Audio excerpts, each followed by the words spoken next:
జనగామ మండలంలోని పలు గ్రామాల్లో సాగునీరు అందక పంట పొలాలు ఎండిపోతున్నాయని రైతులు ఆవేదన వ్యక్తం చేస్తున్నారు.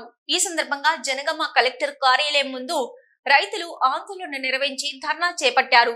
ఇప్పటికైనా అధికారులు ప్రజాప్రతినిధులు స్పందించి గోదావరి జలాలతో చెరువులు కుంటలు నింపాలని విజ్ఞప్తి చేశారు.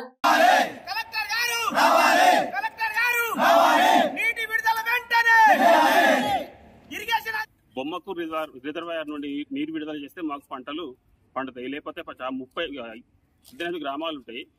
కుడికాల నుండి 18 గ్రామాలలో పరిస్థితి అంత పరిస్థితి అట్లే ఉన్నది. భూగర్భ జలాలు మొత్తం అడుగంటిపోయిన పరిస్థితి. ఇప్పుడు అసలే నీళ్ళు లేవు. 300 ఫీట్ల బోర్లో కూడా నీళ్ళు లేని పరిస్థితి ఉన్నది. అలా అన్ని చిరుపొట్ట దశలో ఉన్నాయి. వ్యవసాయం ఏది ప్రతి పంట ఏ పంట చూసినా కూడా చిరుపొట్ట దశ పొట్ట దశలో ఉన్నాయి. కనీసం మాకు ఒక నెల రోజులు నీళ్ళు ఇచ్చినట్టయితేనే రైతులు బాగుపడతారు. లేకపోతే మాత్రం రైతుకు ఏ మాత్రం ఈ కంట నీరు పెట్టడం తప్ప ఇంకోటి మాత్రం మిగిలింది లేదు. కావున దయచేసి కలెక్టర్ గారిని కానీ ప్రభుత్వం కానీ మాకు నీరు అందించాలని కోరుతున్నాము. మొత్తం పెట్టుబడి పెట్టి అంత పెట్టినా తీరా ఇప్పుడు అంతా వరి పొట్టలకు వచ్చింది, మొత్తం ఎండిపోతుంది.